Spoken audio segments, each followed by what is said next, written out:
केरळ युवक अपघात केसમાં સુરત યુથ કોંગ્રેસનો આશ્ચર્યજનક વિરોધ આરએસએસની ખાકી પેન્ટ હાથમાં રાખી ન્યાયની માંગ સાથે સૂત્રોચ્ચાર કર્યા પોલીસ અટકાયત કરી કેરળના એક યુવાન સોફ્ટવેર એન્જિનિયરના આત્મહત્યાના મામલે સુરત યુથ કોંગ્રેસે આજે રેલવે સ્ટેશનની બહાર એક આશ્ચર્યજનક વિરોધ પ્રદર્શન કરી રાજકીય ગરમાવો પેદા કર્યો હતો।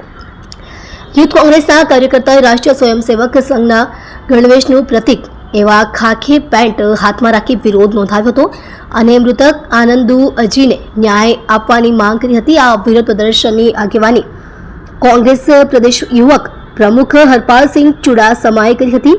વિરોધકર્તાઓએ ભારે સૂત્રોચ્ચાર કરીને સમગ્ર મામલાની તટસ્થ તપાસની માંગ કરી હતી। શું છે આ સમગ્ર મામલો? થોડા દિવસો પહેલા કેરળના 26 વર્ષીય સોફ્ટવેર એન્જિનિયર આનંદુ અજી આત્મહત્યા કરી લીધી હતી।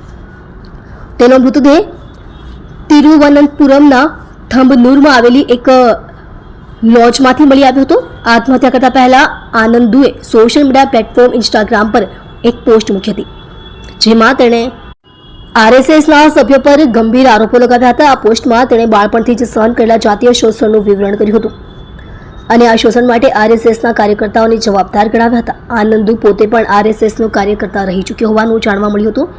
સુરતમાં યુથ કોંગ્રેસ વિરોધ કરતા અટકાયત। આ મામલે યુથ કોંગ્રેસે આરએસએસ પર સીધો હુમલો બોલાવ્યો છે। આનંદુને ન્યાય મળે અને આ સમગ્ર ઘટનાની નિષ્પક્ષ તપાસ થાય તે માટે આજે સુરત રેલવે સ્ટેશન બહાર વિરોધનું આયોજન કરાયું હતું। વિરોધ દરમિયાન યુથ કોંગ્રેસના કાર્યકર્તાઓ આરએસએસના ગણવેશનું પ્રતીક એવા ખાકી પેન્ટ પહેરીને વિરોધ કરી રહ્યા હતા જેણે પોલીસ અને પ્રશાસનને ચોંકાવી દીધા હતા। રેલવે સ્ટેશનની બહાર ભારે સૂત્રોચ્ચાર અને વિરોધને પગલે પોલીસે તાત્કાલિક કાર્યવાહી કરી હતી। વિરોધ કરી રહેલા કોંગ્રેસ કાર્યકર્તાઓની પોલીસે અટકાયત કરી હતી। વિરોધકર્તાઓને પોલીસે રોકવા માટે બળપ્રયોગ કરવો પડ્યો હતો અને તેમને ટીંગાટોળી કરી પોલીસ વાનમાં બેસાડીને પોલીસ સ્ટેશન લઈ જવામાં આવ્યા હતા।